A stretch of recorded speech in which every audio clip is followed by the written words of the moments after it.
আজ আপনাকে একটা গল্প শোনাচ্ছি।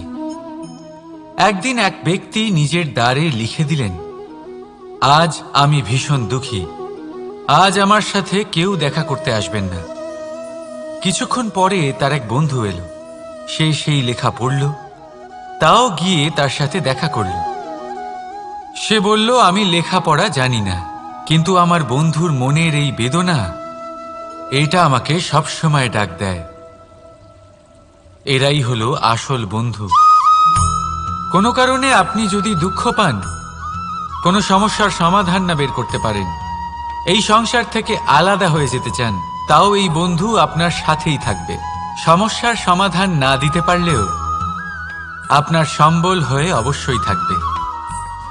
হয়তো আপনার দুঃখ কম করতে পারবে না, কিন্তু আশার আলো অবশ্যই দেখাবে। যখন আপনি সংসারের থেকে আলাদা হয়ে যান, তখনও আপনার সাথে যুক্ত থাকে আপনার এই বন্ধু, আসল বন্ধু। এবারে আমরা মানুষেরা বড়ই বিচিত্র। তারা সব সময় যে কোনো জিনিসের মাহাত্ম্য দুবার বুঝতে পারে। এক, তা পাওয়ার আগে। দুই, তা হারাবার পরে। এবারে ঠিক এরকমই আমাদের বন্ধুরাও হয়। যদি আজ আপনার বন্ধুরা আপনার সাথে থাকে, তাদের প্রতি কৃতজ্ঞ থাকুন, তাদের প্রসন্ন রাখুন, তাদের মাহাত্ম্য বুঝুন। কারণ একবার আপনি এদের হারালে, অনুতাপ করলেও আর এদের ফেরত পাবেন না। তাই ভালোবাসুন, বন্ধুত্ব বজায় রাখুন, আর আমার সাথে প্রসন্ন হয়ে বলুন, রাধা রাধা। আমাদের মধ্যে বহু মানুষ মাঝে মাঝে নিজেকে অকর্মণ্য মনে করি। ভেবে নিই যে এত চেষ্টা করার পরেও কিছুই পেলাম না, আর হয়তো পরেও কিছুই পাব না। আর সেই জন্য নিজের জীবনের সমস্ত বোঝা অন্য কারোর কাঁধে চাপিয়ে দিই, নিজের ওপরে বিশ্বাস হারিয়ে ফেলি। কেন বুঝতে পারেন না এই কথাটা? যে যতক্ষণ না পায়ে কোনো কাঁটা ফুটবে, ব্যক্তি কি করে বুঝতে পারবে যে এরপর থেকে নিচে তাকিয়ে চলতে হবে? সূর্যকে নিজে জ্বলতে হয় যাতে বাকিদের প্রকাশ দিতে পারে সে। রাতের অন্ধকারের সাথে লড়াই করার জন্য চন্দ্রিমাকে আকাশে একা উজ্জ্বল হতে হয়। নদী নিজের যাত্রা কি করে করে, নিজের পথ কি করে নির্মাণ করে? সে পাথরের সাথে লড়াই করে তা বানায়। যদি স্বয়ং আপনি নিজের সাহায্য করতে অক্ষম হন, তাহলে নিশ্চিতভাবে আপনার এই জীবন ব্যর্থ হয়ে যাবে। তাই মনে রাখবেন, এই সংসারে নিজের জীবনের ভার নিজের কাঁধেই বহন করতে হয়। অন্যের কাঁধের ওপর শুধুমাত্র পরলোক যাত্রা হয়। সেই জন্য এই সংসারে জীবিত সেই যে আত্মনির্ভর।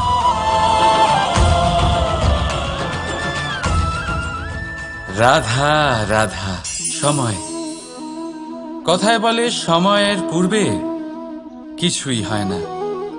প্রতিটা ঘটনার একটা সময় থাকে। সময়ের আগে না সূর্যোদয় হয় আর না সূর্যাস্ত হয়। সময়ের পূর্বে গাছে না ফুল ফোটে না ফল ধরে। কিন্তু একটা কথা ভেবে দেখুন, যদি বর্ষা আসার আগে কৃষক ভূমিকে না প্রস্তুত করে, বীজ রোপণ না করে, তাহলে কি ফসল ফলবে? যদি কোনো যোদ্ধা যুদ্ধের পূর্বে নিজের অস্ত্রের ধার না দেয়, তাহলে সে যুদ্ধ কি করে লড়বে? এর মানে এটাই হলো যে সময় আপনার যখন আসার তখন অবশ্যই আসবে, কিন্তু ততক্ষণ এটাও গুরুত্বপূর্ণ যে আপনি নিজেকে তার জন্য তৈরি রাখুন। কারণ এই সুযোগ, এই কথাটা শুনতে যত ছোট, এটা আসেও ততটা কম সময়ের জন্য, তারপর চলেও যায়। এবার যদি সুযোগ আপনার হাতে আসে আর আপনি তার জন্য তৈরি না থাকেন, তাহলে আপনি সাফল্য কি করে পাবেন? তাই আপনি সঠিক সময়ের জন্য অপেক্ষা করুন, সেই সুযোগের জন্য অপেক্ষা করুন, কিন্তু ততক্ষণ নিজের চেষ্টার দ্বারা নিজেকে আরো সক্ষম করে তুলুন। কারণ সাফল্য আপনার জন্য অপেক্ষা করছে, শুধু আপনি তার জন্য তৈরি থাকুন। রাধা রাধা। কথা মানুষের পাওয়া সবচেয়ে অদ্ভুত উপহার। এই কথাই মানুষকে এই সংসারের সমস্ত প্রাণীর থেকে ভিন্ন করে তোলে, সংসারের সবচেয়ে উপরে নিয়ে যায়। এই কথার কারণেই আমরা একে অপরের সাথে ভাব আদান প্রদান করি। আমি আমার মনের ভাবনা অন্য কাউকে ব্যক্ত করতে পারি, অন্য কেউ তাদের ভাবনা আমাকে ব্যক্ত করতে পারে। এই কথাই আমাদের সবচেয়ে বড় ঢাল। এবারে দেখুন, আপনি নিশ্চয়ই লক্ষ্য করেছেন, কারোর কথা মধুর হলে লোকে তাকে ভালোবাসে, তাকে নিজের বন্ধু বানায়। সেইভাবেই যদি কারোর কথা কঠোর হয়, তাহলে লোকে তাকে ঘৃণা করে, তাকে নিজের শত্রু মনে করে। এই কথাই ভাষা হয়ে আমাদের ইতিহাস রচনা করে। তবে আমরা কি সত্যি বাণীর বিষয়ে অতটাই ভাবি যতটা আমাদের ভাবা উচিত? ভেবে দেখুন, মানুষের কথা বলতে শিখতে কত সময় লাগে। কোনো বালক 1.5 বছর বয়সে কথা বলতে শেখে, কেউ 2 বছরে, কেউ 3। এবার দেখুন, মানুষ 1.5 বছর বয়সে কথা বলতে শিখে গেলেও তার কি বলা উচিত এটা সারা জীবনেও শিখতে পারে না। এর উপরে মনোনিবেশ করুন, এটা বোঝবার চেষ্টা করুন কি বলা উচিত। নিজের কথা শুদ্ধ করুন, নিজের কথা মধুর করুন, আর সেই মধুরতার সাথে আমার সঙ্গে বলুন, রাধা রাধা। এই লক্ষ্য আসলে কি? এই লক্ষ্য তাই যা আমরা পেতে চাই। এই সংসারে সুখী কে হয়? সুখী সেই যে তার লক্ষ্য পেয়ে গেছে। দুঃখী কে হয়? দুঃখী সেই যে তার লক্ষ্য এখনো পায়নি। এবারে প্রশ্ন এখন এটাই যে লক্ষ্য সবাই পেতে চায়, লক্ষ্য পাওয়ার জন্য সবাই প্রাণপণ চেষ্টাও করে, তাহলে সবাই তাদের লক্ষ্যে পৌঁছতে পারে না কেন? ঠিক আছে, কোথাও না কোথাও কিছু না কিছু কমতি থেকেই যায়, যাই বাধা থাক। আজকে আমি আপনাকে একটা উপায় বলবো এই লক্ষ্য পাওয়ার জন্য। একটা কাগজ নিন, তাতে একটা চিহ্ন বানান, সেটাই হবে আপনার লক্ষ্য। এবারে সেই লক্ষ্যে পৌঁছানোর একটা পথ বানান। এবারে এই যাত্রাকে ভিন্ন ভিন্ন ভাগে বিভাজন করে দিন। এবারে এটা হলো আপনার পরিকল্পনা। এবার এই পরিকল্পনা ক্রমানুসারে আপনি পালন করতে থাকুন, এটাই হবে আপনার চেষ্টা। এবার এইভাবে যদি আপনি চেষ্টা করতে থাকেন, যাই আপনার কল্পনা হোক না কেন, তা বাস্তব অবশ্যই হবে। তাহলে এই কল্পনাকে বাস্তবে রূপান্তরিত করুন। এইভাবেই নিজের পরিকল্পনা পালন করতে থাকুন। আপনার যাই কল্পনা থাকুক বা যাই লক্ষ্য থাকুক, তা বাস্তবে পরিণত হয়ে আপনার হাতে অবশ্যই আসবে। রাধা রাধা। বাবার এক মিত্র ছিলেন, বড়ই দুঃখী ছিলেন, বিপদে পড়েছিলেন। কি করবেন? ব্যবসা ভালোভাবে চলছিল না, বাড়িতে শান্তি ছিল না, সমস্ত জায়গায় ক্ষতি হচ্ছিল। তাই উনি একজন জ্যোতিষীকে দেখালেন। জ্যোতিষী বললেন, আপনার যে বাড়ি আছে সেটা আপনার জন্য অশুভ, আপনার এই বাড়ি পাল্টে ফেলুন। উনি বাড়ি পাল্টে ফেললেন, তবুও ওনার সমস্যার সমাধান হলো না। তারপর একজন জ্ঞানী ব্যক্তি ওনাকে বললেন যে আপনার জামা কাপড়ের যে রং, সেটা বিপদকে আমন্ত্রণ জানাচ্ছে, এই জামা কাপড়গুলিকে পাল্টে ফেলুন।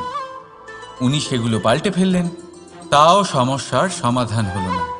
আবার একজন জ্ঞানী ব্যক্তি বললেন যে আপনার আশেপাশে যে মানুষজন রয়েছে, তারা এটা চায় না যে আপনি সফল হন, তারা আপনার ক্ষতি চায়, তাদের সাথে সমস্ত সম্পর্ক ভেঙে ফেলুন। তো উনি সম্পর্ক ভেঙে ফেললেন, কিন্তু তাতেও ওনার জীবনে কোনো পরিবর্তন এলো না। তার মানে তিনি বাড়ি পাল্টালেন, জামা কাপড় পাল্টালেন, সম্পর্ক পাল্টালেন, যেটা পাল্টালেন না তা হলো স্বভাব। এই যে স্বভাব, এটা অত্যন্ত গুরুত্বপূর্ণ। এই স্বভাবই আপনার ব্যক্তিত্ব তৈরি করে। তাই নিজের স্বভাব শুধরে ফেলুন, তাতে ভালো পরিবর্তন আনুন, সব কিছু ভালোই হবে। রাধা রাধা। ক্রোধ। লোকে বলে যে এই ক্রোধ পাপেরই মূল, কিন্তু সত্যি কি এই ক্রোধ পাপের মূল? একটু ভেবে দেখুন, এই ক্রোধ বাস্তবে আসলে কি? এই ক্রোধ একটা অনুভূতি যা আপনার মধ্যে হঠাৎই অসীমিত তেজ সঞ্চালন করে। এবারে আমি আপনাকে কিছু উদাহরণ দিচ্ছি যাতে আপনি বুঝতে পারেন যে ক্রোধ আপনার জন্য ভালো কি না। যদি কারোর সাথে অন্যায় হয় আর এটা দেখে আপনার ক্রোধ হয়, আর এই ক্রোধ আপনাকে তার সাহায্য করতে প্রেরণা যোগায়, তাহলে এই ক্রোধ অবশ্যই ভালো। যদি কোথাও আপনি দেখেন যে কোনো নারীর উপরে অত্যাচার হচ্ছে আর সেটা দেখে আপনার ক্রোধ হয়, আর এই ক্রোধ আপনাকে তার সাহায্য করতে সাহস যোগায়, তাহলে এই ক্রোধ অবশ্যই ভালো। যদি এই সংসারে কোথাও আপনি কোনো অনৈতিক কাজ বা ছলনা দেখেন আর আপনার তাতে ক্রোধ না হয়, কিছুই অনুভব করেন না, তাহলে এটা কাপুরুষতা। তার মানে এটাই যে আপনি আপনার মনুষ্যত্ব হারিয়ে ফেলেছেন।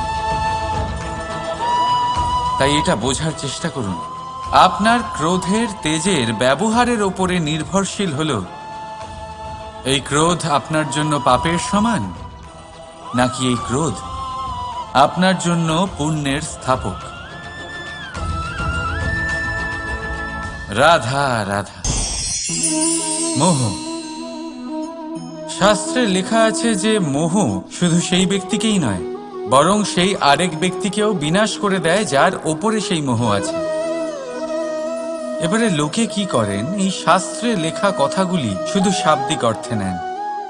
এই মোহ, দেখুন, এটা শুভও হতে পারে, শুধু এর রূপ ভিন্ন ভিন্ন হয়। এটা ভালো করে বুঝতে হবে। এবারে মোহ যদি কোনো বস্তুর উপরে থাকে তাহলে তা লালসা হয়ে যায়। মোহ কোনো বিশেষ ব্যক্তির উপরে হয়ে গেলে তা প্রেম নয়, আকর্ষণ হয়ে যায়। মোহ কোনো চাহিদার উপরে হয়ে গেলে তা বাসনা হয়ে যায়। মোহ বিজয়ের উপরে হয়ে গেলে তা কুণ্ঠা হয়ে যায়। মোহ নিজের সংস্কৃতির উপরে হলে আপনাকে সংস্কৃতির রক্ষক বানায়। যদি এই মোহ নিজের গুণের উপরে হয়, তাহলে সেই শিল্প দ্বারা আপনি এই সংসারে অদ্ভুত সব কাজ করতে পারবেন। এবারে এটা আপনার উপরে নির্ভরশীল যে এই মোহকে আপনি সৃজনের আধার বানাতে চাইবেন নাকি বিনাশের অস্ত্র বানাতে চাইবেন। ভেবে দেখুন, সিদ্ধান্ত আপনার।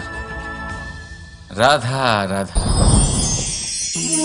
অভিমান, আত্মসম্মান, অহংকার, দেখতে গেলে এই তিনটি শব্দ ভিন্ন ভিন্ন, কিন্তু এর মূল আধার একই, আত্মসম্মান। এবার যদি কথা বলি আপনার শরীরের, আপনার সংস্কৃতির, আপনার সম্পর্কের, তাহলে অভিমান থাকা স্বাভাবিক। এবার যদি কথা বলি আপনার ব্যক্তিত্ব নিয়ে, আপনার আদর্শ নিয়ে, আপনার বিচারধারা নিয়ে, তাহলে আত্মসম্মান হলো একটা গুণ। যদি এইভাবে বলা হয় যে আমি এই কার্য কারোর সাহায্য ছাড়া, সহযোগিতা ছাড়াও করতে পারি, তাহলে এটা আত্মসম্মান, আর এটা সঠিক। যদি এভাবে বলা হয় যে আমি এই কার্য কারোর সাহায্য ছাড়াই বা কারোর সহযোগিতা ছাড়াই করে ফেলেছি, তাহলে এটা অভিমান, এটাও সঠিক। কিন্তু এই কার্য শুধুমাত্র আমিই করতে পারি আর কেউ নয়, এটা অহংকার। তাহলে এই শব্দ এবং তার অর্থ বোঝার চেষ্টা করুন। জীবন ধারণের এক নতুন পথ খুঁজে পাবেন। রাধা রাধা। সংসারে প্রত্যেক ব্যক্তি কোনো না কোনো রূপে ঈশ্বরকে মানে।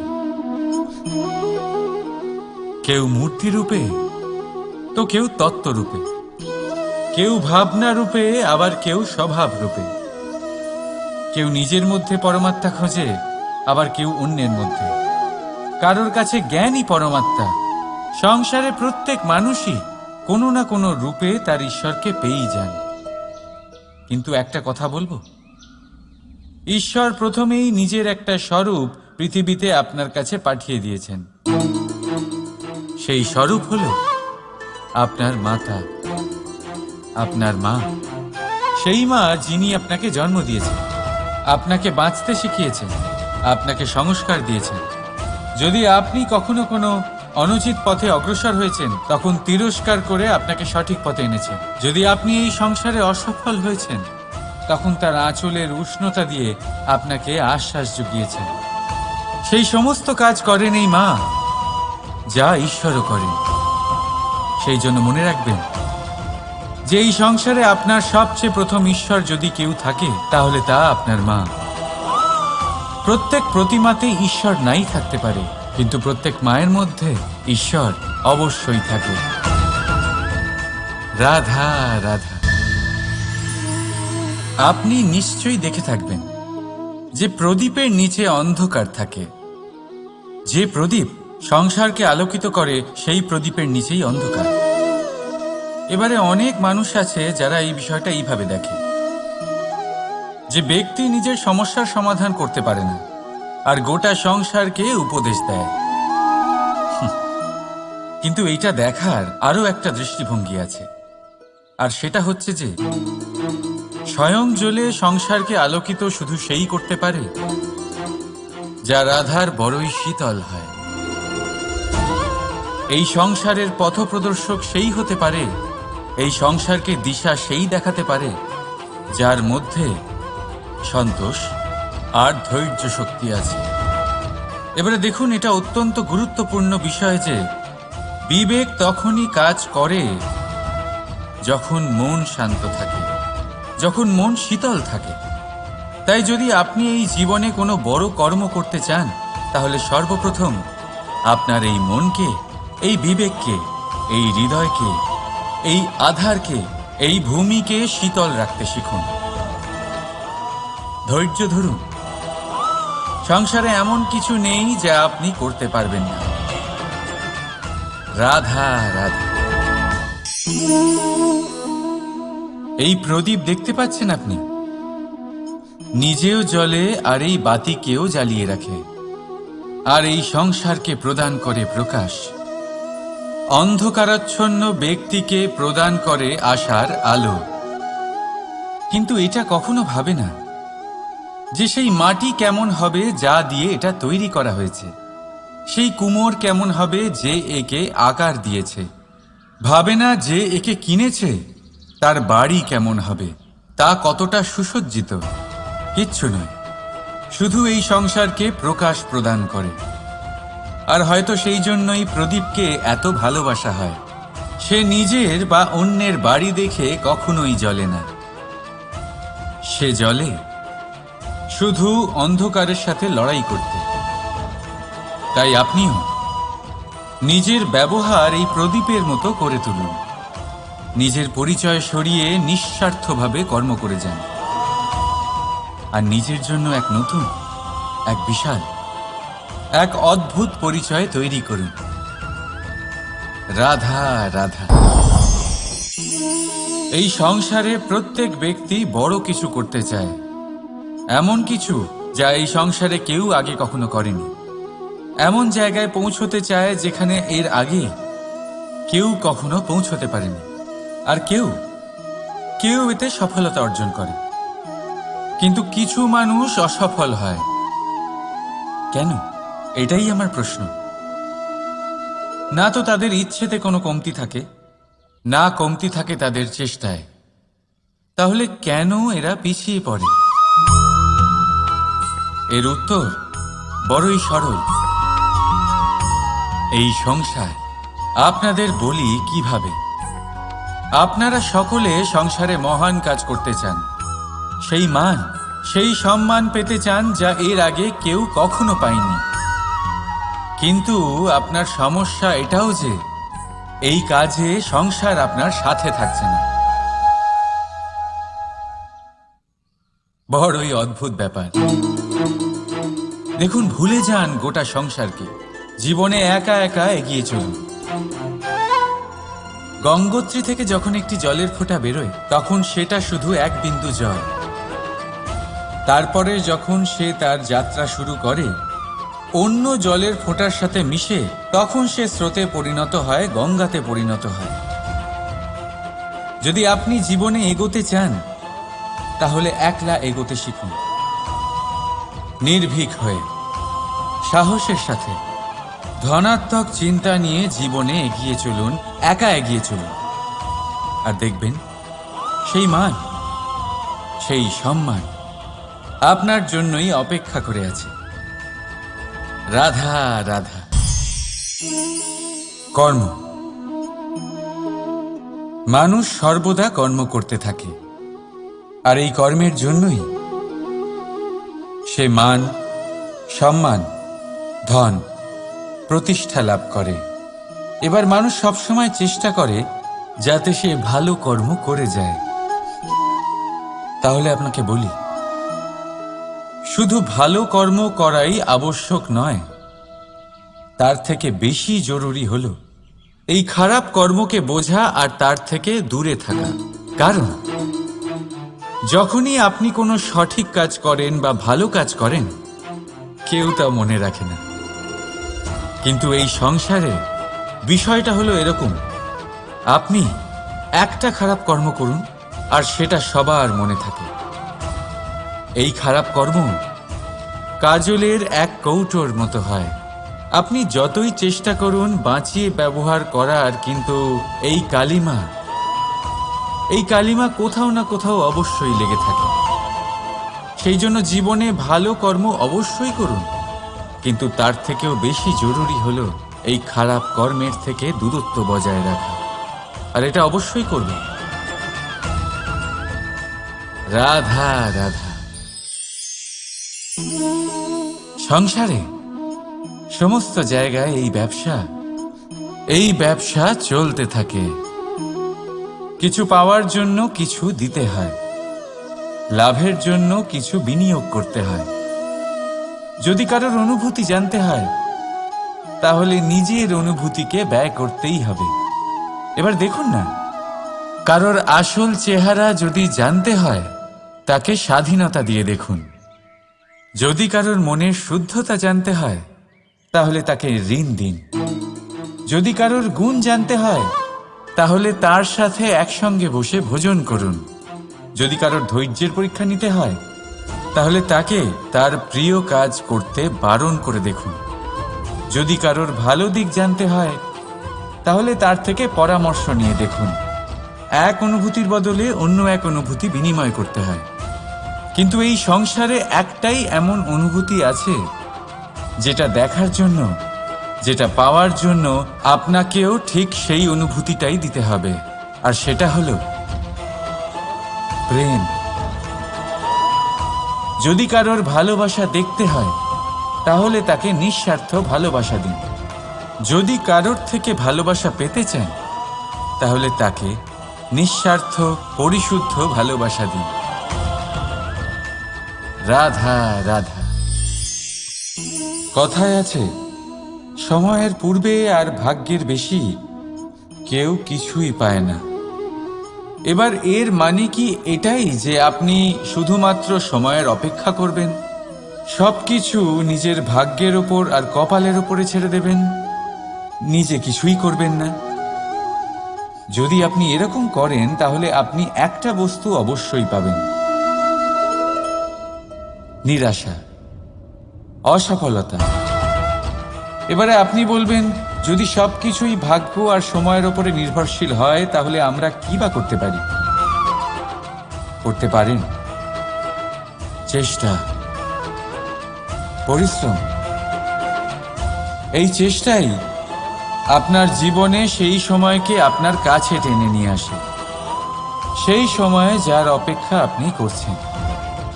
আর এই ভাগ্য তার সামনেই নত হয় যে সর্বদা পরিশ্রম করতে থাকে। রাধা রাধা। এই পদ্ম ফুল দেখতে পাচ্ছেন? এর অভ্যেস হলো জলস্তরের ওপরে ভাসা।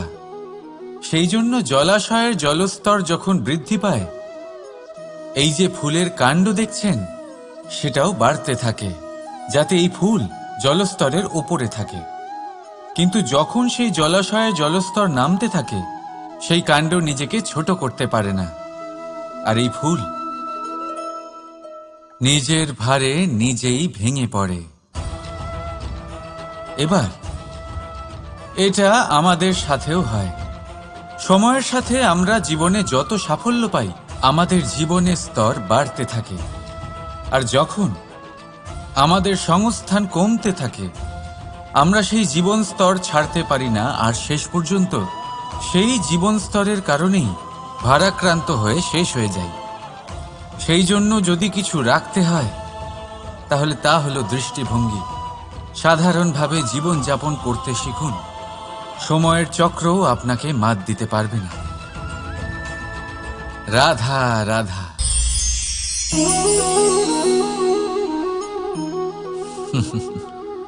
সময়, এই সময় না কোনো ব্যক্তি, না জীব, না বস্তু, তাও সময় জীবিত থাকে। এই সময়ে না জল, না অগ্নি, আর না বায়ু, কিন্তু তাও আমাদের জীবনের আধার এই সময়।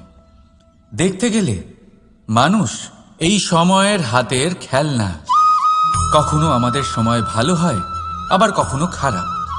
কেউ সময় আসার প্রতীক্ষা করে, আবার কেউ সময় যাওয়ার প্রতীক্ষা করে, কিন্তু এই সময় কারোর হাতে ধরা দেয় না। এই সময় যা কেউ দেখতে পায় না, এটা সবাইকে সব কিছু দেখিয়ে যায়। দেখিয়ে যায় যে আপন কে আর পর কে, আমাদের শুভাকাঙ্ক্ষীকে আর ক্ষতি কে চায়, আমাদের মিত্রকে আর আমাদের শত্রুকে।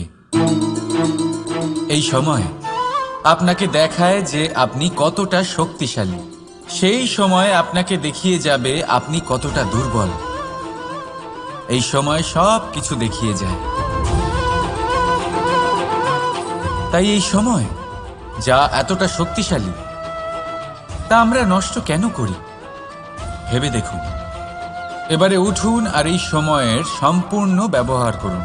এই সময়ের সদ্ব্যবহার করুন, কারণ এই সময়কে ব্যবহার করাটাই আপনার হাতে রয়েছে, আর কিচ্ছু না।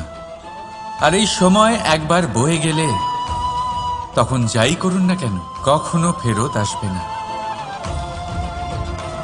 সময়ের সদ্ব্যবহার করুন আর সবার মধ্যে আনন্দ ছড়ান। আর আসুন আমার সাথে ভালোবেসে বলুন, রাধা রাধা।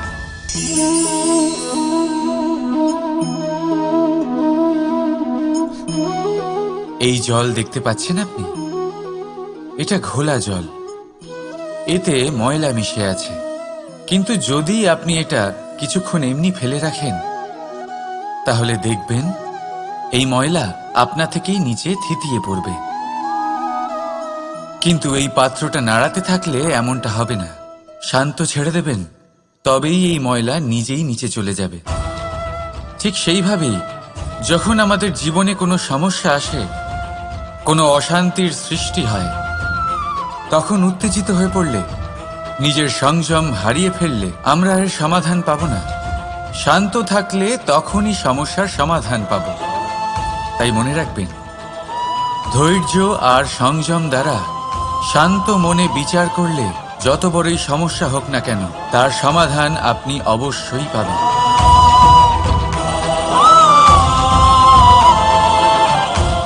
কারণ অশান্তির সমাধান শুধুমাত্র শান্তি। রাধা রাধা। প্রজাপতি আকাশে উড়ে বেড়ায়, সে সুন্দর ফুলের রস আস্বাদন করে, উন্মুক্ত উড়ে বেড়ায়, কিন্তু তারও বিপদ কম কিছু নেই। যেমন হলো পতঙ্গ, জন্তু এই প্রজাপতিকে নিজের আহার করে নেয়। তাকে এদের থেকে সাবধানে থাকতে হয়। সত্য হলো এটাই যে এই প্রজাপতি ততদিনই সুরক্ষিত থাকে যতদিন এদের পাখনা বৃদ্ধি পায় না। যখন এরা এদের খোলসের মধ্যে থাকে, যখন না কারো দৃষ্টি এদের ওপর পড়ে আর না কোনো শত্রু এদের আঘাত করতে পারে, কিন্তু তখন তারা বন্ধ থাকে, অবিচল নিশ্চল থাকে। এই সুন্দর সংসার দেখার জন্য, এই সুন্দর আকাশ পাওয়ার জন্য তাকে তার সুরক্ষা ক্ষেত্র থেকে বাইরে বেরিয়ে আসতেই হয়। আর এটাই জীবনের নিয়ম। মানুষের সাথেও ঠিক এরকমই হয়। যদি মানুষ বিশ্রাম আর সুরক্ষা এদের বন্ধন থেকে না বেরোয়, তাহলে সে জীবিত অবশ্যই থাকবে, কিন্তু জীবন ধারণ করতে পারবে না। কারণ যদি জীবনে বড় কিছু করতে হয়, বড় কোনো কিছু পেতে হয়, সাফল্যের শিখর অবধি পৌঁছতে হয়, তাহলে সর্বপ্রথম আপনাকে নিজের সুরক্ষা ক্ষেত্র থেকে বেরিয়ে আসতেই হবে। এই আরামকে ত্যাগ করতেই হবে। তবেই আপনি সফল হতে পারবেন, তবেই আপনি এই প্রজাপতির মতো আকাশে উড়ে বেড়াতে পারবেন। রাধা রাধা।